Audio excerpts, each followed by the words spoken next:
Hi guys. Шинэ бичлэгтэй давтай морил. За энэ удаагийн бичлэгээр би YouTube-ийн коммент дээр ирсэн асуултанд хариулъя гэж бодлоо. Яагаад гэхээр зарим нэг асуулт нь бүтэн бичлэг болох хэмжээний тийм асуултууд биш байгаа хгүй юу? Тэнгүүд тэр асуултандаас хариулчих гэхээр бүр амар урт юм бас ингээд комментээр биччих гээд тэнгүүд би зүгээр бүгднийг нь цуглуулж агаад нэг бичлэг болгоё гэж бодоод байсан. Ер нь бол гэхдээ надад нэг тийм амар асуулт ингэдэггүй тэгдэггүй ч юм уу тэр юм ирдэггүй л дээ. Гэхдээ зүгээр хитгэн асуулт надад ирсэн ч гэсэн би тэр асуусан хүмүүсийн надад цаг гаргаж миний бичлэгэнд ор коммент бичсэн болохоор би ч гэсэн цагаа гаргаж тэр хүмүүст хариулт хэлэх ёстой юм шиг тийм өртөө юм шиг санагдаад байгаа байхгүй юу? Дараа нь энэ бичлэгийг хий гэхээр хит их асуулт болчхоор чинь бас нуршуу онцгүй шүү дээ. Тэгэхээр би зөвөр баг дээр нь хийжээ гэж бодсон. Дээрээс нь би энэ бичлэгийг яг эхлүүлэхээс өмнө сайн нэг 30 минутын өмнө Instagram-ийнхаа story дээрээ магадгүй миний YouTube-ийн дагагч маань миний Instagram дээр байдаг бол асуулт байна уу Q&A хийх гэж байгаамаа гэдэг тэгэхгүй. Тэгэхүүдээ би угаасаа би ямар YouTube дээрээ Instagram-аа өөрөө би зардагч биш эсвэл энэ тенттэй өөрийнхөө Instagram-ийнхаа IG-ийн хаяг маяг тавингуудаа те энэ миний IG шүү фоллоу хийгэр мэгэрч би өөрөө тийм юм хийдгүү штэ. Угаасаа би нэг IG-гаа ил гаргаад идэггүй. Тэгэнгүүт угаасаа би өөрөө ямар IG-гаа ил гаргадаг ч штэ. Асуулт ирэхгүй бах та гэсэн чи надад хоёр асуулт ирсэн. Тэгээ би тэр хоёр асуултандаас хариулаад дээрэс нь YouTube-ийн комментуудыг харж агаад асуултанд хариулъя. Энэ ямар ч дараалал байхгүй. Би шууд зүгээр өөрөө скриншот хийснийхаа дагуу хариулаад явж байгаа шүү. Тэгээ би зарим нэг асуултанд хариулангаа жоохон бас дэлгэрүүлээд магадгүй энэ бичлэгийн эцэст нэг бяцхан миний тухай жоохон суур мэдэгдэхүүнтэй бас болох байхаа гэж би найдаж байна. За эхний асуулт. Арьсай хаан онцлуулсан бэ? Яг бат зөв онцлоод зөвлөгөө авмаар байна. Зөндөө үнэтэй юм авчаад хэрэглээд үр дүн нь илэрдэггүй гинэ. За энэ дээр би хариулахад би ер нь бол арьсаа ганцхан газар л онцлуулж байсан. Би ерөөсөө тийм олон газарт онцлууллаа. За энэ яг зөв юм болов үгүй болов гэж би ерөөсөө яваагүй болохоор үнэхээр уучлаарай. Би энэнд яг гоё хариулт хэлийгээд бас чадахгүй. Би ганцхан Cloud9 дээр очиж арьсаа онцлуулж байсан. Тухайн үед арьсаа онцлуулахад 30,000 төгрөг тэгээ нэг гарын билүү гэдэг юм билээ. Надад тэр дүгнэлтүүд нь бол таалагдсан. Яг л би өөрийгөө би яг юм болцсон байх та гэсэн чи яг л тийм л хариултууд хэлсэн. Дээрээс нь нүхчэлт, өвчлээ, сэвх нөсөө толбтой тэр болгон дээр бас насжилт хэлж өгд юм билээ. Одоо миний өвчлээ тэдэн настай хүнийх шиг байна. Миний сэвх нөсөө толботой тэдэн настай хүнийх шиг байна ч гэдэг юм үү те. Тэр болгоныг бас гаргаж ирдсэн нь таалагдсан. Тэгэхээр би яг тэр газар л зүгээр гоё зөвлөгөө өгд юм билээ шүү гэдэг газар бол үнэхээр мэдгүй байна. Тэгээ яг намайг онцлуулсны дараа надад хэдэн бүтээгдэхүүн бол зөвлөгөө өгсөн. Яг иймэрхүү манай яг дэлгүүрээс яг иймэрхүү бүтээгдэхүүнүүд хэрэглүүл танд яг тохирох юм байна. Дээрээс нь би өөрийнхөө бас хэрэглэдэг бүтээгдэхүүнээ ч гэсэн хэлсэн. Тэгээ би өөрийнхөө хэрэглэдэг бүтээгдэхүүнүүд ингэж хэрэглэдэг хэлээл тэгээ яг миний зарим нэг юмнууд яг хуурай арьсан тохироогүй юмнууд байсан болохоор би яг тэр юмнуудаа л хуурай арьсных болгосон. Гэхдээ арьсаа бас яг гоё арчлыг гэвэл хамгийн нэгдүгээрт ер нь арьсаа онцлуулахад л хамгийн том суурай тавих юм шиг л надад санагдчихэв. Тэгэхээр арьсаа тоончлуулсан бол үнэхээр тэр арьсныхаа дагуу юмнуудаа хэрэглээд үз. Болохгүй байх юм бол миний өмнөх бичлэгээр хэлсэн Riddle Shot-аас нэмээд үз. Riddle Shot хэрэглээд бас болохгүй байх юм бол ямар нэгэн тарилганд бас нэг ороод үзчих. Тэр тарилга чинь бас яг бүр хит их асуудалтай байгаа арьсыг чинь асуудлыг нь бас баг зэрэг болгож өгөөд дараагийн хэрэглэж байгаа тэр бүтээгдэхүүний чинь үйлчилгээг нь бас дэмжиж өгч бас магадгүй шүү дээ. Миний хувьд л би тийж бодож байна. За дараагийн асуулт нь ямар ажил хийдэг вэ? Солонгост амьдарч байсан уу гинэ. Би яг одоогоор ажил хийх байгаа. Гэхдээ би одоо энэ 4 сараас эхлээд E-Mart дээр нэг хідэн бас нэг ажил хийж өгөх төлөвлөгөөтэй байгаа. Юутай ч очиж үзээ, датануудыг нь харж агаад би өөрийнхөө зүгээс яг юу хийж өгч чадхаараа тэд нарыг харж агаад би өөрөө ажлынхаа саналыг бол тавина. Өөр магадгүй та нар яг асуултаар асууж магадгүй байх гэж бодоод би зүгээр дэлгэрүүлээд хариулчих. Ер нь ямар ажил хийжсэн бэ гэж жоохон сонирхож магадгүй байх. Би хамгийн анхны яг бүр юм ажил хэрэгч ажил гэх юм бол оюутан байхдаа ер нь л дадлагын ажил хийдэж штэ. За тэр дадлагын ажил нь би хамгийн эхлээд сангийн ам дээр дадлагын ажил хийжсэн. Тэгээ хоёр дахь дадлагын ажил маань болохоор үндэсний аудитын газараас дадлагын ажил хийжсэн. Тэгээ энэ хоёр дээр бол зүгээр данс судалгааны ажил ер нь л хийсэн. За тэгээ энэний дараа би магистраар сурч байхдаа англи хэлний багш хийжсэн Солонгост. Солонгос хүүхдүүдэд яг англи хэлний зөвхөн аялга заадаг тийм багш хийжсэн. За тэгээд тэрний дараагаар Монголдо ирчээд Монголдо бүр хамгийн анхны нийгмийн даатгалын шимтгэл төлсөн одоо тийм ажил гэх юм бол би үндэсний амьдралын даатгал гэд Монголын хамгийн анхны амьдралын даатгалын газар ажиллаж исэн. Тэрний дараа би 5 бүгдэд ажилласан. Ингээд ер нь бол дууссан байгаа миний ажил. Дараа нь Солонгост амьдарч байсан уу гинэ. Тийм ээ. Солонгост амьдарч байсан. Ямар сайн мэдтив вэ? Би магадгүй би яг зарим бичлэгнүүдээр хальталт амнаас манаас гарцсан байх л та. Би 2015 онд одоос чинь 11 жилийн өмнө магистраар Солонгос руу яваад тэгээд Солонгостоо би нэг 2 жил хагастай яг магистраа хамгаалаад тэгээд Монголд ирсэн байгаа. Тэгээд сая 2024 оноос 2025 оны хооронд би яг 1 жилийн хугацаанд ер нь бол нэлээд Солонгос руу ирж очсон. Би чинь яг тухайн үед хүүхдүүдээ гэртээ хараа тэгээд дээрэс нь онлайнаар ажилласан болохоор хаач хамаагүй ер нь амьдрахад хамаагүй байсан болохоор ер нь нэлээд Солонгос руу ирж очсон. Манай хоёр хүүхд ер нь сар болгоно л ямар нэг юм өвдөөд бид нар яг нэг эмнэлгээр явж таарад байдаг байхгүй. Тэгээ ер нь хамгийн боломжит мэддэг газар гэдэнгүүт удаан амьдарсан газар гэдэнгүүт миний хувьд Солонгос байсан. Би өмнө нь яг амьдарч байсан газрууд гэх юм бол 1 жил өмнө нь бүр жоохон байхдаа 1 жил би Америкт амьдарч байсан. Тэнгүүтээ дараа нь зүгээр би нэг сарын хугацаатай эсвэл 2 сарын хугацаатай Сингапур, Малайз гэдэг нь амьдарч байсан. Тэг яг том болоод бүр яг би дагаад амьдарч байсан газар хэрэг Солонгос байгаа байхгүй. Тэнгүүт би шууд ингээд мэдгүй халуун орн руу ч юм уу тэгж явчих гэхээр би тухайн үед одоо хүүхд маань хэрвээ өвдвөл яах вэ? Одоо яг нөө хүүхд маань Монголд ахаар хэтэрхий өвдөд байна гингүүтээ би хаач хамаагүй амьдарч болохоор юм чинь гэд хүмүүс хөвчлэн халуун орны сонгочтой штэ. Тэнгүүд би халуун орны гол нь эмнэлэг мэдгүй. Яг халуун оронд жишээ нь өвдлөө гэхэд тэр уур амьсгалд өвдсөн ханаад одоо тэр нөө цэртэй ханаад ч юм уу хоолой нөгдөг ч юм уу тэр үед яг ямар арга хэмжээ авал бас тохиордгийг би бас мэдгүй. Дээрээс нь манай хүүхдүүд ерөөсөө тийм air condition өсөөгүй.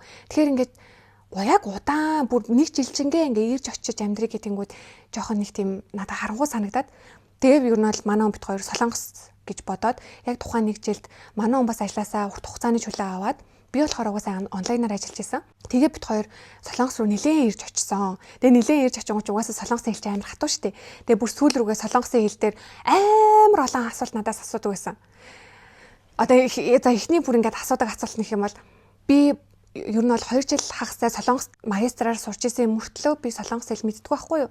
Зүгээр л ингээд дэлгүүр ороод энэ хэдийн тэр хэдийн одоо энийг авъя тэрийг авъя энэ юу вэ ч гэдэг юм уу те зүгээр нэг морь зургийн иймэрхүү үгнүүд мэддэг. Тэрнээс би яг нөө солонгос хэл нөө сураагүй. Би шууд англи хэл хичээлээ үзсэн. Тэгээ дээрэс нь магистрийн хичээл чинь шууд хэлний бэлтгэл гэхгүйгээр шууд очиод үзсэн болохоор шууд л миний хичээл англи хэлээр яваад эхэлсэн. Тэгэл өвлийн амралт боллоо. Өвөл Монголдо 2 сар боллоо. Хичээл эхлэлээ, ирлээ. Зун боллоо. Зуны 2 сар дахиад Монгол явлаа. Яг ингээд нэг ийм маягтай би 2 жил гарan болцсон чинь ер нь бол би ерөөсөө солонгос хэл сураагүй. Тэгээ тэнгууд надад хэл дээр юу гэж асуудаг вэ гэхээр чи өмнө нь солонгост амьдарч ирсэн байж чи яга солонгосоор ярьдаг ингээ би дандаа нөгөө англиар ингээ хариулт өгдөг. Тэгээ тэнгууд би ингээ бүх юмаа ингээ технээс нахуулаа ярих болдог заа. Сүүлдээ тэгээ залхаа за одоо ч н болидоо гэд тэгээд юу нь бол одоо ингээ ирсэн байгаа. За дараагийн асуулт бичлэгээ ямар камераар хийдэг вэ? Ямар програмаар янзалдаг вэ? Энэ талаараа влог хийгээд өгөөч гэсэн байна. Хийж шүү. За ямар камераар хийдэг вэ гэхлээр би яг одоо iPhone 16 Pro Max-аар хийж байна. 24 оны яг өвөл Солонгос захта би нөхөртөө би ингээ бичлэг хийж үзмээр байна. Эсвэл би Instagram дээр reel хийж үзмээр байна. YouTube-ийн бичлэг хийж үзмээр байна. Тэгээ би тэр үед чинь Солонгос чинь бүр яг таг гэртэй байгаа юм чинь нөгөө ирж очдог амьдралтай байсан штэ. Тэнгүүд би бүр яг таг гэртэй хоёр хүүхдээ хараад манай хоёр цэцэрлэгт явдаггүй. Би бүр яг таг хараад тэгэл хажуугаар нь ажиллая гэл өөр юу ч идэхгүй. Тэгээ нөхөр яах вэ? Дундуур нь угаасаа тэнцээ бид нар чи амьдрах хэрэгтэй ажил хийж байгаа. Тэгээ тэнгүүд нөхөр орой ирэхээр л нэг юм яг амьдч аим шиг байдаг. Тэгэл нэг орой ирэнгүүт нь гарч ордог те. Тэгээ бусад цагаар нь би бүр таг гэртээ тэнгүүд би гоё тийм бичлэг хийж үзмээр санагдаад би нөхөртөө хэлсэн чинь тэг бичлэг хийгээд үзэлтэй гингүүт надад яг тухайн үед iPhone-ы яг хамгийн эцсийн хувилбар нь iPhone 16 Pro Max байлаа. Тэгээ би 16 Pro Max авангуудаа нэг сарж болоогүй би нэг бичлэг хийж үзээд нэг хідэн яг солонгос захтай нэг хідэн reel хийж үзээд тэгээ тэнгүүтээ за би өөр нь Instagram бол худлаа юм байна. Би угаасаа reel хийхгүй байна. YouTube бол хийж магадгүй байна. Гэхдээ би одоо хийхгүй юм шиг байна. Ер нь уцаа заагчих уу гэдэг байхгүй юу. Тэгсэн чинь манай яах юм бэ? Одоо нэгэнтээ авсан юм чинь тэгэл байж ахгүй юу та. Гэт Гэхдээ тэр санаа нь бол манай хүн дотроо бол энэ угаасаа одоохондоо ингэж хагаад дараа нь бичлэг хийх тэр сэтлэн ч юм уу санаа ч юм уу тэр нь угаасаа гарч ирж л дараа энэ зүгээр одоохондоо л бодож байгаа бодол нь тэгэхээр ямар тач хэсэг хугацаанд зүгээр харъя гэд дотроо л тэгж бодоод гэхдээ надад яах юм бэ? Нэгдээ авсан юм чинь зүгээр натхантайгаа байжээ гэд надад хэлсэн. Гэхдээ би тэгээд тухайн үедээ тэгж бодчоо дараа нь би 2025 оны 100 яг Монголд ирчээд яг тогтмол би одоо ингээд бичлэг хийж байгаа байхгүй. Одоо бол уцаа зараагүй дээ бол баярлж байна. Тэгээ би тухайн үед яг уцаа юу ч гэсэн бичлэг хийх гэж байгаа юм чинь шууд Osmo Pocket ч юм уу те эсвэл амар гоё дижитал камер тийм юмд тасаарлахдаггүйгээр утас ч угаасаа хэрэглээ штэ тэнгүүд утсаа ямар тааж шинжилчээд гол нь би Pro Max болох хэрэгтэйс ахгүй юу. Энэ болохоор одоо миний яг зүгээр би бичлэг хийхээсээ өмнө барьж байсан миний утас ахгүй юу. iPhone 13 зүгээр энгийн 13 2 камертай 3 камертай биш зүгээр энгийн. Тэнгүүд бичлэг хийж байгаа юм чинь ядаж Pro Max байх хэрэгтэй гэж бодоод би бол Pro Max болгоод тэнгүүтээ би микрофон жижигийг нь авсан. Шууд би өөртөө ингээл Osmo Pocket гоё камер аваад эсвэл энэ микрофоноо бүр яг мэргэжлийн гоё том микрофон аваад ч юм уу тгий гэхээр би нөгөө яг өөрийгөө бичлэг хийхээр хүн үү үгүй юу гэдгээ би нөгөө мэдгүйсэн болохоор за ютаж уцаа шинжилчихье. Тэнгүүтээ жижигхэн микрофон авчий гэд би ер нь л ийм хоёр хөрөнгө оруулалт хийж агаад бичлэгээ хийж эхэлсэн. За тэгээд дараа нь ямар програмаар янзалдаг вэ гэсэн би VN гэдэг аппликейшнээр янзалдаг. Ер нь CapCut хүмүүс хөвчлэн ашигладаг шүү дээ. Гэхдээ CapCut-ыг яг төлбөрийн төлж аваагүй л бол байнгын лого нь гарч ирээд идэг. Тэгэхээр би бас цаашдаа үнэхээр нэг жилчингээ яг бичлэг хийхээр хүн үгүй юу гэдгээ ч гэсэн би тухайд мэдгүйсэн болохоор би үнгүү ямар програм байна. Дээрэс нь ямар ч нөгөө лого гарч ирдэггүй тийм эдит хийдэг програм юу вэ гэж хагаад би энэ VN-ыг олсон байхгүй юу. Эхний 100 бичлэгээ эдит хийхэд үнгүү. Тэрний дараагаас төлбөртэй болдог. Тэгэхээр би мэдээж 100 бичлэг гэдэг чинь хангалттай их бичлэг шүү дээ. Одоогийн байдлаар би чинь миний та нар YouTube-ыг харах юм бол 20 хэдэн бичлэгтэй байгаа. Тэгэхээр би тэр 100 бичлэгийн хугацаанд өөрийгөө үнэхээр би бичлэг хийхээр хүн байна уугүй юу гэдгийг би мэдрээд би энэ VN-ээ дараа нь худалдаж авах уугүйгээ би шийдэхэд боломжтой болно. Яг тухайн шийдвэр гаргахад ч гэсэн яг боломжтой болохоор би өөрөө шийдсэн байх юм шиг санагдаад байгаа байхгүй юу? Дараагийн асуулт. Сайн байна уу? Нүдний доод талын цагаан батганы тухай арчилгаа урьдчилан сэргийлэлтийн талаар дэлгэрэнгүй яриад өгөөч гэсэн. За энэ нүдний доод талын цагаан батга би нүдний доороо цагаан батгатай байсан. Тэгээ би энэ цагаан батгайгаа манай нэг найзын ээж нь яг юм гоо сайхны газар таахгүй юу? Найзынхаа ээж дээр нь очиод би энэ доотлынхаа цагаан батгануудыг зүгээр лазер дуулаад арилгацсан. Миний нүдний доотлын цагаан батга бүр маш том байсан. Бүр том. Нилээн том. Тэгээ дээрэс нь ингээд нүд рүүгээ бүр ингээд юм ойрхон. Тэнгүүд би гоо сайхны газрууд дээр очиод эсвэл би байн ингээд очиж нэг асуугаад байх боломжгүй болохоор би угаасаа нүднийхэн зургийг авсан. Тэнгүүдээ би Facebook-ээр, Instagram-аар тэр гоо сайхны лазер эмчилгээ хийдэг гой газрууд руу зураг явуулаад ийм ингээд цагаан батхыг авах уу гингүүт нүдтэйг хитрхи ойрхон байна. Чадахгүй авахгүй гэдэг би дандаа тийм хариулт авч ирсэн. Тэгээ авахтай тэгэл найзхаа ээж дээр очсон чи аваад өгье гэл аваад өгцөн. Тэгээ бүр шалахгүй нэг амар үнэтэйж болоогүй 40-50 мянган төгрөг болсон шиг санагдаад байна. Энэ цагаан батгыг ингээд авахулчингууд бүр арьс бүр шал ондоолт юм лээ. Би энэ цагаан батгай манай ангил маав ихчмич ингээд цагаан батгах ч онцгүй байна гэж тэгдэг байсан. Тэгээ би өөрөө нэг тэгж боддгоо байсан чинь үнэхээр энэ цагаан батгыг авчаад гоё болт юм лээ. Дараа нь гол нь авсныхаа дараа бас л сайн зохио гоёг байнгын чихтэй байлгаад арчилгаагаа сайн хийхгүй бол цагаан батгах чинь дахиад гараад ирэх юм билээ. Тэгээ би тухайн үед нөгөө цагаан батгаа ахуулчаад бас гоё ингээд юм нөгөө арчилгаагаа сайн хийж чадахгүйгээс болоод ер нь бол баах зэргийн цагаан батганууд маань ингээд нэг юм жохон гарах гэдэг юм шиг болчихсон. Одоо гэхдээ би зохио сайн арчилж чадчихагаа болохоор би цагаан батгаа ер нь бол гарахгүй, хуурайшуулахгүй байдаг. Энэ цагаан батгах чинь ер нь хуурайшилт. Эсвэл хитрхи энэ доотлын зохио ширүүн багсаар будах тэр болгон чинь энэ завхийг доотлынхон завхийг дандаа эмзэгшүүлээд байгаа. Тэгэхээр хуурайшаад эмзэгшээд байх юм бол тэр цагаан батга гараална гэсэн үг. За миний зүгээс бол нэг ийм туршлагатай байна. Тэгээ би ер нь л одоо та нар харж байгаа би доотлынхон завхиндаа бол байнгын завхины доос өглөө оройгүй түрхдэг. Дээрээс нь хамгийн сүүлийн тэр одоо чийшүүлдэг тос маань үнэхээр хангалттай сайн чийг өгдөг тийм тос учраас бас энэ завхины тосын маань дүрхсэн тосны чигийг нь ууршуулад алга болохгүй улам арьс руу маань сайн нэвчүүлээд хамгаалаад байгаа гэсэн үг. Тэгэхээр зохины тос сайн байлаа гэд араас нь дүрхэж байгаа тэр одоо чийгшүүлдэг тос чинь хангалттай сайн чийгшүүлдэг тос биш бол тэр хэдий сайн чийгшүүлдэг зохины тос дүрхэгдсэн ч гэсэн тэр зохины тосны үйлчилгээ нь зүгээр л агаарт ууршаал алга болно гэсэн үг. За дараагийн асуулт. Сайн байна уу гэчээ. Таны би энэ уучлаарай энэ нэр асуулт биш юм байна. Би яг уншиж байхдаа ойлгочлоо.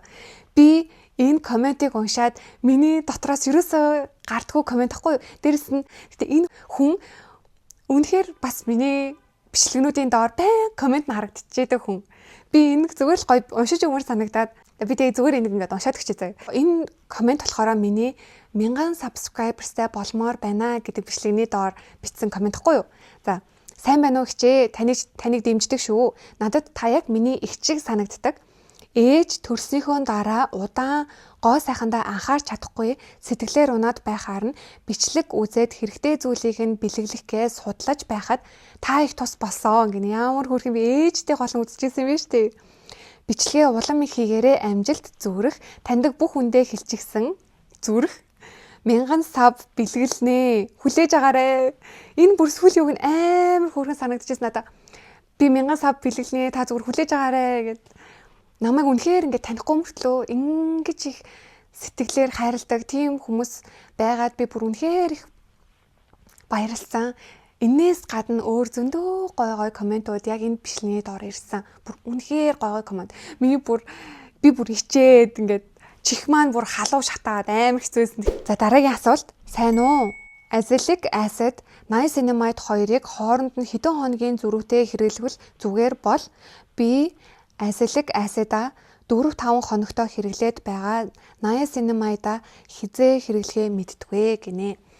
Би Azelaic acid ерөөсөө хэрэглэж байгаагүй. Миний бас нэг wish list дотор байдаг. Би тэрийг дараа нь хэрэглэн гээд.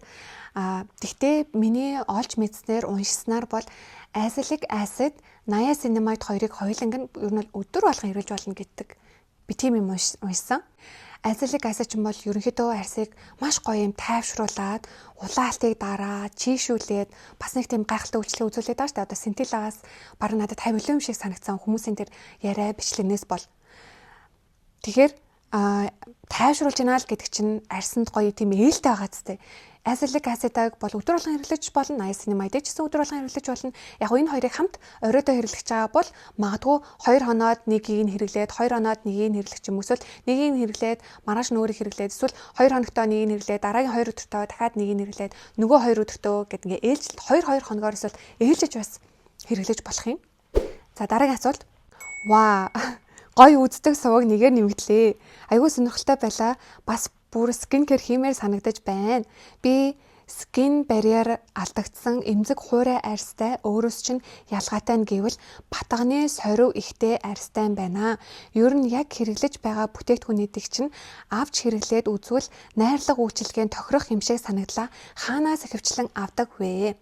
За би энийг яагаад уншиж байгаа гэхээр би энэ яг комментийн дагуу би нэг юмыг бас хэлмээр байсан. Үнэхээр зөвхөн би биш. Надаас өөр одоо жишээ нь бичлэг хийдэг хүмүүс эсвэл Instagram дээр reel хийдэг тийм ямар нэгэн юмыг одоо ревю хийдэг тэр хүмүүсийн дагуу сайн гэсэн болгоныг нь авах ёстой юу? Би ийм юм дээр бас бичлэг юмэрээс ахгүй юу? Үнэхээр хүмүүсийн сайн гэсэн болгоныг авах ёстой юу гэдэг дээр би үгүй гэж хэлж байна. Яаж бас ийм шүүлтүртэй хандаж болох вэ гэхээр магадгүй заяа. Магадгүй та зөвөр би өөр дээр шууд жишээ авчи. Би ч одоо ингээд нэг хитгэн л нэг юм бүтээгдэхүүний ревю хийсэн шүү дээ. Би хитгэнийг хийсэн. Яагаад гэхээр гоо сайхны дэлгүүрүүдээс надад тийм PR box ирдэггүй.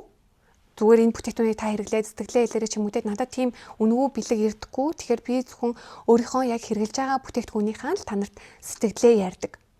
За тэгэнгүүт жишээ нь би нэг юм 2 3 хаан л зүгээр бүтээгдэхүүний бичлэг хийлээ гэхэд та миний тэр хийсэн бичлэгүүдээс аль нэг бүтээгдэхүүнийг нь аваад аль нэгийг шүү зөвхөн ганцхныг авч үзээд яг тэр бүтээгдэхүүн дээр маань хэлсэн сэтгэгдэл туршлага маань таны мэдрэмжтэй таарч гинүү гэдгийг зүгээр чеклэж. Магадгүй одоо жишээ нь заяа. Магадгүй би нэг юм сүүлд меди хийлийн тонер пад сэтгэлээ хэлэхэд би тэр тонер падны жишээ надад одоо ингээд тонер падны надад материал нь чухал гэдэм байна. Шингэн бас өтгөн шингэнээс надад чухал байдаг. Одоо тэр бүтээгдэхүүн хитрхи юмныг нальцгасан жели одоо бүтцтэй тийм байхаар бас надад таалагддаг юм билээ. За ингээд би миний хэлсэн одоо энэ мэдрэмжүүд яг тантай та хэрвээ надтай санал нэг байх юм бол магадгүй дараагийн миний хэрэглэж байгаа бүтээгдэхүүнээ сэтгэлдлүүдтэй та бас санал нэгдэх боломжтой байхгүй юу? Тэгэхээр зүгээр та нэг бүтээгдэхүүн авч үзээд тэр бүтээгдэхүүнтэй маань миний ярьсан юм таны бодож байгаа бодолтой хэр хоорондоо огтлцож гин гэдгээл та үзчих. Огтлцохгүй байж бас болно. Хэрвээ магадгүй тэр тонер пад жишээ нь ингээд тантай ингээд огтлцохгүй байх юм бол та миний хэлсэн бичлэгнүүдийн одоо бүр гоё гэсэн болгоно танаас таалагдахгүй байх магадaltaй байна гингүүтээ энэ яхавтэй гэсэн байна гингүүт та энийг энэний хувьд яхавтэй гэсэн юм бас надад таалагдаж магадгүй юм байна гэсэн бас нэг тийм дотроос нэг жоохон юм тунгаагаад үзэх хэрэгтэй байхгүй юу? Би одоо жишээ нь ингээд ингэдэг одоо Instagram дээр гадаадын айгүй олон 10-аас тэд гэдэг юм үнэлгээ өгдөг тийм хаягнууд байдаг байхгүй юу? Тэнгүүд би тэр хаягнууд болгоны тоонуудыг нь байн гардаг.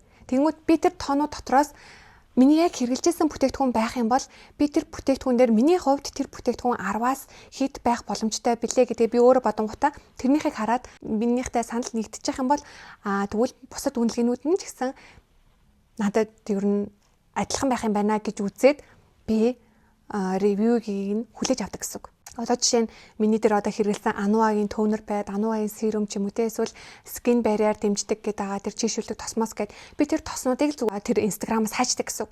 Тэр тосыг яг хэрэглээд үнэлсэн байна уу? 10-аас хэдэж үнэлсэн байна гэж харангуйтаа магадгүй тэр 10-аас хязгааргүй гэд үнэлсэн ч юм уу эсвэл 10-аас 100, 10-аас 10 ч юм уу те. Тэгээд үнэлсэн байх юм бол тэр хүний хувьд бас 10-аас 10 гэсэн үнэлгээнүүд нь надад бас таалагдах юм байна. 10-аас хязгааргүй гэсэн надад бас таалагдах юм байна гэд би хүлээгээд авчдаг гэсэн. Тэгээд өөр чинь бас нэг ялгаатай нь би батханы сорвтой юм. Үгүй би үнэхээр амар их сэвхнөөсөө толботой. Дээрээс нь батханы сорив над дээр бүр маш их байдэн шүү. Би зүгээр л ямар ч өөсөйгүй зүгээр би тийм бодолт хийж чаддаг. Дээрээс нь тэр бодлыг хүлээж авах хэмжээний арьсны гадаргуугаа би бэлтждэг. Тэгэл би зүгээр ингээд ямар ч өөсөйгүй болгож чаддаг. Тэрнээс биш би үнэхээр их өөсөө батханы сорвтой шүү. Та нар намайг амьдаар хэрвээ нүүрний будаггүй харах юм бол пөөх ямар амар их сэвхнөөсөө толботой юм бэ гэж харна. Гэхдээ би нүрээ будсны дараа бүр ямар ч өөсөйгүй толисон тийм гүлгөр арьстай харагдаж чаддаг. За тэгээ хаанаас ихвчлэн адаг вэ гэсэн. Би бас ингээд үнэхээр яг үндэ хэлэхэд аль газар нь үнэхээр яг альбиосоор оруулж ирээд байгаа. Бүгдээрээ л ингээл альбиосоор яг тэр брендийг бид нар альбиосоор оруулж ирж байгаа гэсэн мөртлөө өөр нэг газар бас тэр брендийг альбиосоор оруулж ирдэг гэдэг би тэрийг үнэхээр ойлгодгүй. Би бүр заримдаа ингээд арьс зөвхөн арьсынхаа төлөө би зүгээр л гоо сайхны дэлгүүрүүдэд ажилд ормоор санагддаг. Зүгээр би нэг ажилд ороод тухайн одоо хэдэн жил байдیں۔ Тэр би тэр жилдээ өөрийнхөө зүгээс үнэхээр хийж чадах бүх юмаа хийж өгнө. Энэ салбарын дотор нь орцсон байхад би яг салбарыг нь ойлгох юм шиг санагдаад би бүр заримдаа ингээ ажиллаж үзмээр санагддээ шин. За дараагийн асуулт. Ёстой их хэрэг боллоо, баярлаа. Би хитрхи олон юм давхарлаад байсан юм байна. Цагаан батга гараад нэг л болж өгөхгүй байсан. Өглөөний рутинээ харуулж болох уу гэсэн байна. За хитрхи олон юм давхарлаад гинэ. Яг хэрвээ зөв давхарлаж явах юм бол уг нь олон юм давхарлах хүлээж авна шүү ярьсчаа. Одоо жишээ нь олон юм давхарлана гэхээр эхлээд тонер падаар арчлаа. Дараа нь тонерөө хэрэглэлээ. Тонерийнхоо араас эссенц, серум хэрэглэлээ те. Эссенц юм уу серум хэрэглэсэн бол түүний араас ампул хэрэглэлээ те. Ампул хэрэглэсний дараа цохиныхон тосыг дүрхлээ. Цохины тосоо дүрхчээ дараа нь чийшүүлэг тосоо дүрхлээ. Чийшүүлэг тосоо дүрхсний дараа нь нарны тосоо дүрхлээ гэл те. Ингээд давхарлахаа юу нь бол амар олон баа штэ. Гэтэ яг хоорондоо найрлагууд чинь зөв байх юм бол хамаагүй олон юм давхарлаж уг нь бол болно. Цагаан батга гарч ийна гэдэг чинь уг нь бол хуурай шалт штэ. Цагаан батга эсвэл юм толгойгүй бэрчгэр юмнууд ч юм уу те. Тэд нар чинь уг нь бол нэг бол тослогдсноосоо болоод сүгнүүд чинь бөглөрөөд тэр цагаан толгойг юмнууд чинь гараад байна. Эсвэл хуурайшилт. Тэр тослогчлт гэхдээ үнэхээр яг тослогчлтын тослог үү эсвэл арьс чинь хуурайшаад чигшил нэхэд тос ялгаруулж гинүү гэдгээ бас ингээд ялгчвал зүгээр. Өглөөний рутин гэвэл миний өглөөний рутин зүгээр хоёр янз л байдаг. Нүрээ будах байгаа юу, нүрээ будахгүй юу. Зүгээр энэ хоёр дээр серум л ондоо гэсэн үг. Тэгээд заримдаа би яг өглөө хэрвээ би нүрээ бодчих юм бол миний арьс хэтэрхий их одоо өмнөх оройн чигшлээ авцсан, чигшилтэй болбраа зөөлхөн байгаад их юм бол би чигшүүлэх тос түрхгүйгээр шууд тонер серум гингүүтэй нарны тосоо түрхчээд праймер явчихдаг. Жоохон юм нэг чигшил тутмаг нэг хоороо санагдаад байх юм бол чигшүүлдэг тосоо түрхэн гэхдээ одоо тэр нөө скин барьаар дэмждэг бүр тийм маш тийм өтгөн бүтцтэй тийм тос түрхэхгүй би. Зүгээр юм тослог нь арай бага тийм тос түрхдэг. Дараагийн асуулт. Ашгүй яг ижил арсны төрөлтэй юм байна. Нас ч бас гэнэ яг надтай адилхан гоч гарцсан юм байна. Хідэн асуулт байна. Нэгдүгээрт барьяар тосоо ханаас авсан бэ? За би тэрийг бол хэлсэн баг. Хоёрдугаарт Riddle shot анх удаа хэрэглэх бол шууд 300-аас эхэлж болох уу? Цэг нь нөсөө толбонд хэр үр дүнтэй вэ гинэ. Би Riddle shot-ны яг яаж хэрэглэдэг, ямараас нь эхэлж хэрэглэх ёстой гэдээ би яг өмнөх бичлэгтэрээ хэлсэн. За 3 дугаарт niacinamide анх удаа хэрэглэх бол шууд 20 зүгээрүү. Хуурай арьстай бол 2-5% хэрэглэх гэж харсан санагдаад гинэ. Яг зөв. Би яг өмнөх бичлэгээр ч гэсэн хэлсэн шүү. Niacinamide-ийг хэрвээ хуурай арьстайхан бол дээрэс нь анх удаа хэрэглэж байгаа бол маш бага хувиас нь эхэлж хэрэглэнэ. Niacinamide-ийн хувь нь өсөх тусам тослог арьсан зориулсан гэдэг. Яагаад тэгэхээр niacinamide-ийн нэг үйлчилгээ нь тослогийг хяндаг. Тослог хинжэна гэдэг чинь нөхцөлтийг багасгахад тустай. Тэгэхээр тослог хинжэнал гэдэг чинь тослог орсонд зориулсан л гэсэн. Тэгэхээр хуурай арьстай бол аль болох бага хувьтайг нь хэрэглэнэ. Гэхдээ чийшүүлдэг тос чинь хангалттай. Эсвэл үнэхээр арьс чинь niacinamide түрхээд тасчихсан бол 7 хоногтоо 2-3 удаа өндөр тунтай niacinamide хэрэглэхэд бол зүгээрээ гэж би өөрийнхөө туршлагаас бол харж байгаа шүү. Би ч өөрөө хуурай арьстай. Дээрээс нь өсөө тал бүр цэгэн өсөөд яг чиний хэлж байгаа тэр цэгэн өсөө тал бүр үнэхээр миний арьс нь бүр битүү. Тэгэхээр би өндөр хувьтай хэрэглээд одоо л надад зүгээр байгаа. За дөрөвдүгээрт Beauty Secret, Cloud9, Mimic Corner, Beauty Pop гэд гадуур зөндөөл дэлгүүр байдаг. Үнэн л ялгаатай болохоор сүүлдээ яг аль нь ориг бол гэж боддог энэ талаар баярлалаа гэнэ. Харин тийм ээ. Би ч гэсэн ялгаагүй. Би ч гэсэн үнэхээр ялгаагүй. Энд чинь бас асуудалтайгаа яг уу би заримдаа бас ингэж боддог байхгүй. Өвөл би ер нь бол яг скин кэр бүтээгдэхүүнийг ерөөс авахгүй. Яагаад тэгэхээр өвөл тэр чинь одоо хүргэлтийн хүн нь машин дотроо бараг хэд ч хонуулаад авчирж байгаа юм билээ мэдхгүй бараг хөлдөөд гисэж байгаа ч би мэдхгүй. Тэгэхээр өвөл би ямартай ч ерөөсөө бүтээгдэхүүн авахгүй. Тэрвэрлэгтэй ч гэсэн одоо онгоцноос буулгаад машиндаа зөгтөөж гисэн хоорондоо бас хөлдөөд гисэж байгаа ч юм билүү гэд амар их надад бодогддог байсан. Үнэхээр байсан. Тэр болгоныг бодоод ангууд бүр хизэж Монголоос битгий авал гэж бодогдмор. Үнэхээр өөрөө яваад Солонгосоос авчирдгүй юм бол бүр ингэж бодоод байх тусам хайгаад байх тусам бүр ямар ч авах хэрэггүй санагдчихж байгаа. Тэгэхээр би тэгээс үлдээ хайсаа. За ямар тач тэгээд хайж байгаа бүтээгдэхүүн маань хаана байна? Тэр дэлгүүрээсээ л би аваад байгаа. Хайж байгаа бүтээгдэхүүн маань хаана байна? Тэр дэлгүүрээсээ аавна. Дээрэс нь одоо яг тэр хайж байгаа бүтээгдэхүүн маань дээр олон газар байх юм бол зүгээр аль нь надад ойрхон байна? Би тэрнээсээ л аваад байгаа. Тэгээ би сая хэлсэн шүү дээ. Түүнхээр бүр ингэ дотор нь ажилламаар санагддаг. За энэ нөгөө миний бас байнгын хүн маань энэ асуулт юм болов уу юу юм бол за асуулт байна. Энэ нөгөө байнгын хүн маань дахиад нэг комент. Игчээ өсвөр насны хүүхдүүдэд тохирох арьс арчилгааны бичлэг хийвэл ямар вэ? Миний арьсан дээр нэг их юм гардаггүй ч гэсэндээ холимог арьстай болохоор таарсан бүтээгдэхүүнээ олоход хэцүү байдаг. Тэгээд нэг олцохоор удаан хэрэглэгддэг болохоор тийм бичлэг гоё байх гэж бодоод гинэ. Би өөрөө ингээ өсвөр насаа бодлоо. Яг энэ комментиг ирснийхэн дараа би ч өөр өсвөр насндаа яасан бэлээ гэж би өөрийгөө бодлоо. Би өөрийгөө бодсон чинь би зөвхөн чигшүүлдэг тосол төрхтэй байсан. За тэгээд би 20 гараад яг нүрээ бодож эхлэх үедээ би яг тонер, серум, тос гэж түрхдэг болсон юм байна. За ингээд өөрийгөө бодсон чинь би ер нь яг одооний энэ хийдэг арьс арчилгаа хийдэг байсан юм байна. Гэхдээ одооний энэ агаар салхич нь илүү бас ингээд муухай болчихсон шүү дээ. Энэ агарын бохирдол гэд. Тэнгүүд яалтчгүй өсвөр наснаас эхлээд ер нь арьс арчилгаа болохгүй. Тэгэхээр магадгүй хэрвээ миний хүүхэд өсвөр насн дээрээ очиод би яг хүүхдтэй бүтээгдэхүүн авах хэрэгтэй болох юм бол гэж би бодсон. За яг хүүхдтэй би өсвөр насн дээр нь хүрээд бүтээгдэхүүн авах хэрэгтэй болох юм бол би ямар бүтээгдэхүүн илүү авах вэ гэхээр би ерөөсөө идэвхтэй орц найрлагатай бүтээгдэхүүн авч өгөхгүй. Яг өсвөр насн дээр би ямар найрлагыг илүүд үзэх вэ гэхлээр дандаа арьсыг тайвшруулдаг зөвхөн чийгшүүлдэг, зөвхөн хамгааллын бүрхүү сайжруулдаг. Би ийм л үйлчлэгээнүүд л би хүүхдэд авч өгөх юм байна гэж би бодсон. Тэгээд нарны тос байнга түрхэж өгөх.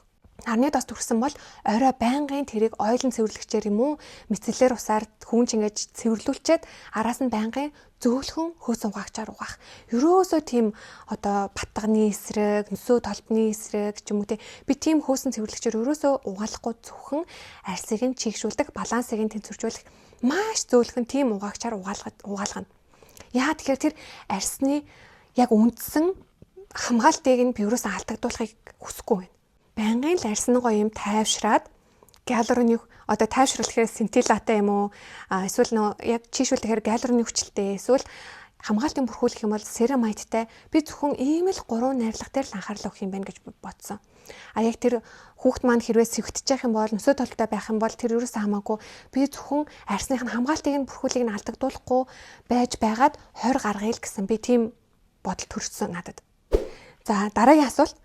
Багснууд нь их гоё харагдаад байх юм. Багсанд бас их учир байна те гинэ. Багсанд ахаа л гэж хэлээ да тий. Багсанд учир байна. Гэхдээ миний багснууд ерөөсөө тийм амар үнэтэй багснууд бол биш. Зүгээр энгийн зарим нь химэл үстэй, зарим нь яг амтны үстэй байгаа. Надад тэр багсны гол нь яг тэр нүуний хэлбэр хэмжээ. Одоо яг юу бодож байгаагаа шалтгаалаад хэлбэр хэмжээ нь амар чухал. Энэ бичлэгийг хэрвээ яг энэ комент бичиж байгаа хүн хэрэг үзэж байгаа юм бол яг аль хэсгээ бодоход ямархуу багсан зүгээр байдаг те тэр тухай бүр дэлгэрэнгүй мэдмээр байвал хэлээрээ паудра тавихтаа яг ямархуу төрлийн багс байвал надад илүү гоё таалагддаг. Нүднийхэн одоо ингээ бүтэн суурэ тавихтаа болохоор ямархуу хэлбэр дүрстэй, ямархуу урт богинтой, ямархуу өргөнтэй ч юм уу те тийм үстэй юу, ямархуу үстэй зүгээр байдаг гэдгээд бүр ингээ бүх будган дээр маань багсуудын маань хүсчээвэл хэлээрээ би яг тэр бичлэг бол үнэхээр урт болох гэдэг учраас энэ дээр хэлэхэд бол хэцүү юм байна. Ерөнхийдөө бол яг буцаар байгаад багснуудын яг ингээд юм за яг энэ хэсгийг бодоход нэг урт нь жишээ нь одоо нэг иймэрхүү хэмжээтэй өргөн нь нэг иймэрхүү байвал яг болдгийм байна гэдгийг зүгээр би үнэхээр яг туршлагаасаа л мэдээд авчихсан. Дахиад бас багс байна. Багсны талаарх мэдээлэл дараа нь хийж болох уу гинэ. Хэрвээ та нар яг бүтэн нүрээ бодоход яг ямар багснууд яг энэ хэсгээр ийм багс зүгээр юм байна. Ийм хэсгээр ийм багс надад бол зүгээр байдаг гэд миний туршлагыг зүгээр сонсомоор байвал хэлээрээ. Чөлөөтэй шүү. Дараагийн асуулт. Арьсаа хаана уншлуулсан бэ гинэ. Би нэг түрүү хэлсэн шүү дээ, тэ. Өдөр болгон нарны тоос түрхэж байгаа штэ. Тэгэхээр өдөр бүр угаах болоод байна. Яах уу гэсэн мэн. Одоо энэ комментиг бичсэн бичлэг маань болохоор нүрээ битгий угаа гэдэг бичлэг байсан. Тэнгүүд яг энэ асуулт чинь айгүй зөв. Зарим хүмүүсээс ингээ буруу ойлгохоор хэмжээний байгаа байхгүй юу? Бусад хүмүүс ч гэсэн яг ийм асуулт асуумаар байсан байх. Мэдээж нарны тоос түрхэж байгаа эсвэл нүрээ бутсан бол заавал нүрээ угаана. Бусад тохиолдолд нүрээ угаах уу гэдэг маань ямар тохиолдол вэ гэхлээр магадгүй би заримдаа өөрөө тийм байхгүй. Би заримдаа ингээд нүрээ будахгүй, гэрээсээ гарахгүй тийм үе байнгут би нарны тосоо түрхээ мартчихдаг. Гэртээ нарны тосоо түрхээ мартчихгууд би оройн би нэр өнөөдөр нарны тосоо түрхээгүй юм шиг гингүүтэй би зүгээр нүрээ угаахгүй төнөр падаар арчичаал арьс арчилгаа хийждэг гэсэн үг. Өөр нэг тохиолдол нь болохоор өглөө ерөөсөө нүрээ угаахгүй гэсэн үг. Өглөө сэрхэд чинь угаасаа нарны тос түрхээгүй. Нүрээ будаагүй сэрнэ. Тэгэхээр өглөө зүгээр шууд төнөр падаараа арчаад нүрээ угаахгүй юмнаа гэсэн үг. Өглөө магадгүй нүрний бодогтойгоо унтчихсан, нарны тостойгоо унтцсан сэрсэн бол угаагаарай. За дараагийн асуулт. Хай, барьяар гимтээд хуурайшхаас гадна юу ч хэрэгэлсэн халуу оргиж, хавдаж хорсоод байдаг юм аа. Энэ үед сүүн шингэн дээр нэмдэг нь барьяар тосоол хэрэгэлдэг ийм олон зүйл хэрэглэвэл шууд улайж халуу оргиод байдаг. Ийм үед яаж хурдан барьяараа сайжруулдаг талаар туршлагаасаа хуваалцаач. Ихэвчлэн улирал солигдох үе болгонд үнэхээр хэцүү болдог. За энэ шүү дээ, би бас тийм байсан байхгүй юу? Би ямар ч үед гадаа гарлал бол шууд ингээл арьс маань салхинд, наранд шууд халуу шатаал, хорсоол, улайгаал би яг тийм. Явагаад тийм бас биш болсон бэ гэхээр тэр үнэхээр чийгшүүлдэг тостол байсан юм билээ. Үнэхээр бүх юм.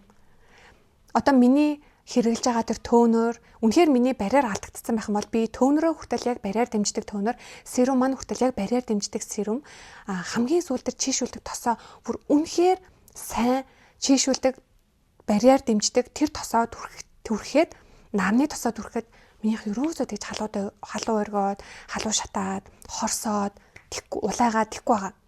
Одоо улирал солигдож штэ тэгэхэд минийх одоо зүгээр байгаа. За дараагийн асуулт нь 2-6 дахь өдөр хамгийн ихэнд нүрээ угаасан гэсэн байна. Энэ нөгөө миний 7 өдрийн оройны арьс ашиглахааны рутин гэдэг бичлэгний дор бичсэн комент. Энэ нь орой бүр мицеллэр усаар цэвэрлээд гээлэн угаагчаар угаасан гэсэн үг үү? Эсвэл зүгээр л усаар угаасан гэсэн үг үү? Яг тэр хэсгийг сайн ойлгосонгүй баярлаа гинэ. Яг сайхан зөв асуулт байна. Зарим хүмүүс ч гэсэн яа ингэж ойлгож байгаа шүү дээ. За энэ асуултанд хариулахад яг л түрүүний хэлсэн хариултаа хэлж байна. Хэрвээ би нүрээ будсан, нарны тосоо түрхсэн бол заавалчгүй би тосон цэвэрлэгчээр цэвэрлэх, эсвэл тосон цэвэрлэгч байхгүй бол мицеллэр усаар цэвэрлээд дараа нь угаадаг байгаа. Тэгэхээр усаар хэрвээ угааж байгаа тохиолдол бол нүрээ будаагүй, дээрээс нь нарны тос түрхээгүй байх юм бол зөвхөн усаар угаах тохиолдол гарна. Бусад тохиолдолд угаана. За дараагийн асуулт. Та өөрийнхөө үздэг honest review хийдэг YouTuber-уудээсээ хуваалцаарай гинэ. Яг үнийг хэлэхэд надад бүр яг тогтмол бүр байнга үздэг team YouTuber бол байхгүй. Зарим хүмүүс чинь яг юм дундуур нь юм daily vlog ч юм уу те тэрнийхэн дундуур бас нэг юм би өөртөө юм авлаа ингэсэн чинь инглидэг лээ гэдэг тийм гардаг штэ. Тэднийг бол үздэг. Хүний нүд нь байнга хөтөд байгаа нэг юм бүтээгдэхүүн гараад ирдэг штэ. За тэр бүтээгдэхүүнийг болохоор би судлах гэж зүгээр би YouTube дээрээ хайгаад эсвэл Instagram дээрээ хайгаад ч үзэнгүүтээ гарч ирсэн болгоныг нь үздэг. Тэрнээс за энэ онцгүй юм байна. Энэ царай муутай юм. Энэ үзэхгүй ч юм уу. Тийм ерөөс байхгүй. Би үнэхээр тэр бүтээгдэхүүнийг хайсан чинь гарч ирж ивэл тэр бичлэгүүдийг би ихнээс нь ахуулаад үзээл явдаг гэсэн. Тэгээ би ганцхан бичлэг үзэнгүүтээ за гэд шууд дүгнэлт хийдэггүй. Би танарт нөгөө түрүүний нэг тип хэлсэн штэ. Яг тэр хүнийхэн өөрийнхөө хэрэгжилж исэн хоёр хоёулаа хэрэгжилж исэн нэг тэр бүтээгдэхүүнээ тэр хүн хэрвээ ярьж таарсан байх юм бол би тэр бичлэгийг нь бүр нэлээд хуцтай сонсдог гэсэн. Яг надад ямар мэдрэмж төрлөө тэгмүүд энэ хүнд ийм мэдрэмж төрсөн юм байна. За энэ хүн надтай огтлцож гин гэж үзээд би нөгөө өөр бичлэгнүүдийн ревюгийг нь өөр дээрээ тусгаж авч хүлээж авдаг гэсэн. За ингээд юу нь бол миний YouTube-ийн асуулт маань бол дууссан байна. Би танарт хэлсэн шүү дээ. Надад угаасаа нэг амар асуулт ирдэггүй гэж. За тэгээд Instagram дээрээ би яг story хийсэн чинь надад яг 2 асуулт ирсэн. Би тэр 2 асуултаа уншиж өгье. Ямар мэрэгжилтэй вэ гинэ? За миний мэрэгжил болохоор би бакалавра банк санхүүгээр төгссөн. Тухайн үед Raffles гэдэг нэртэй сургууль байдаг гэсэн мэдхүү. Тэр Raffles маань өмнө Hartford гэдэг нэртэй байсан. Тэгээд яг намайг орох үед Raffles гэдэг нэртэй болоод тэгээд яг намайг төгсөх жилд болохоор бид нарыг Австралийн дипломоор төгсөж исэн. Тэгээд ингээ банк санхүүгийн бакалаврын мэрэгжилтэй. Магистр маань болохоор би Солонгос улсад магистраа хамгаалсан. Бизнесийн удирдлага дотроо яг бас чиглэлээ сонгох хэрэгтэй. Тэр чинь яг нэг 5 чиглэл байгаа шүү дээ. Хүний нөөц, менежмент, санхүү, маркетинг, эдийн засаг гэхэд яг энэ чиглэлээсээ би бол маркетинг сонгосон. Тэгээ маркетинг гараа төлхөө судалгаагаа хийсэн гэсэн үг. Гэхдээ би энэ дэр зүгээр нэг юм жоохон дэлгэрүүлчихье. Гэхдээ би ерөөсөө мэрэгчлэрээ ажиллаагүй. Би хамгийн эхлээд Монголд ирчээд яг нийгмийн даатгаллаад төлдөг бүр аль биесны ажил маань болохоор би үндэсний амьдралын даатгал гэж би даатгалын компанид ажилласан. Энэ үед болохоор би дандаа soft skill-ний ажил хийж байсан гэсэн үг. Дандаа ярианы ажил хийж байсан. Яг яриагаараа л зөвхөн ажиллаа хийдэг байсан. Тэнгүүт би ерөөсөө банк санхүүгийнхаа мэргэжлийг эсвэл маркетингийнхаа мэргэжлийг ерөөсөө бараг ашиглаагүй. Тэрний дараагаар би 5 бүгдэд ороод би судалгаагаар орсон. Судалгаан дээр болохоор би ер нь бол судалгааны дата аналист хийсэн. Би өөрөө тэнд орсныхоо дараа дата аналист тал дээрээ үнэхээр дуртай юм байна гэдгийг би өөрөө мэдэрсэн. Үнэхээр өөрийгөө олсон. Тэгээ би одоо ер нь бол яг судалгааныхаа чиглэлээр дата аналист болох сонирхолтой байгаа. Тэрийг илүү дэлгэрүүлээд илүү тэр талаараа мэрэгшээд явах сонирхолтой байгаа. За дараагийн Instagram дээр ирсэн асуулт маань болохоор биеийн өндөржин диет барьдаг хэсэг гинэ. Энэ бас хүмүүст жоохон нэг намайг ингээд юм төсөөлмөр санагддаг байх л та. За миний өндөр болохоор 165. Би өндөрч биш, намхаж биш. Яг дундаж. Жим маань болохоор одоо 52-аас 53-ийн хооронд хэлбэлцэж байгаа. Бүр анх гэхдээ бүр одоо 2 хүүхэдгүй байхаасаа өмнө би бүр 49 кг байсан. Вау. Тэгэл ингээд төрөх болгонд л нэг юм 1 2 3 кг ингээд нэг авч үлдээд идэх юм билээ. Тэгээ би одоо яг 52-аас 53 дээр ингээд гаццсан байгаа. За дараа нь диет барьдаг гинэ. Би яг үнэхээр бүр энэ амьдралдаа диет барьж үзээгүй.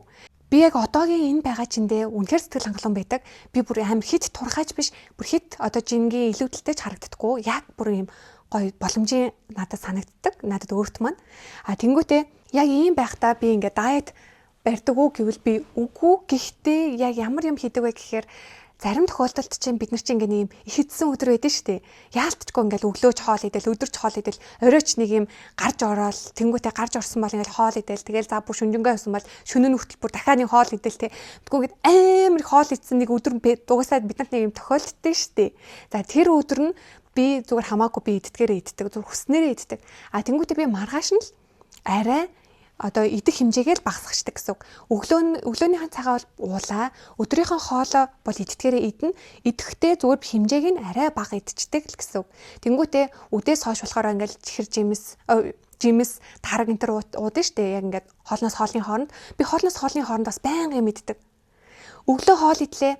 Дахиад өдрийн хоол хүртэл бас би жимс ямар нэгэн одоо хатаасан жимс, бичийн, борцог мэдгүй зүгээр ингээд байнга л идчихэдэг. Тэгвэл өдөр бас хоол идэнэ. За өдөр хоол чи оройны хоол хүртэл таараг, жимс юу гэдэг юм бас ингээд идэнэ. Тэгээ оройны хоол идэнэ. Оройны хоол ичээд дахиад би орой унтахаас өмнө дахиад тэр хооронд бас би юм иддэг. Зүгээр ер нь миний хэлэх гээд байгаа санаа нь хэрвээ бүр маш их хэмжээгээр идсэн өдөр байх юм бол маргааш нь би идж байгаа порцоо л багасгачдаг гэсэн үг. Тэрнээс би идж байгаа одоо нөө тоогоо багасгадаггүй, яг идж байгаа хэмжээгээ л багасгачдаг гэсэн. Тэгээд тэрний дараагаар яг л хэвийн иддэг хэмжээгээр идэл явцдаг гэсэн. Тийм тэр одоо дайет гэх үү. За ингээд миний ер нь асуултууд дууссан байна. За тэгээд асуулт асууж байгаа, намайг ингээд мэдхийг хүсэж байгаа тэр бүх хүмүүстээ бүр үнэхээр маш их баярлалаа. Асуумаар санагцсан асуултууд байх юм бол энэ бичлэгийн доор бас бичээрэй. Дээрээс нь миний өөр бусад ямар ч бичлэгийн доор ямар ч төрлийн асуулт бичсэн би дараа нь нийтэд нь Q&A бичлэг хийгээд таны хариултыг өгөн шүү. Би яадаг ч байсан таны хариултыг өгөн шүү.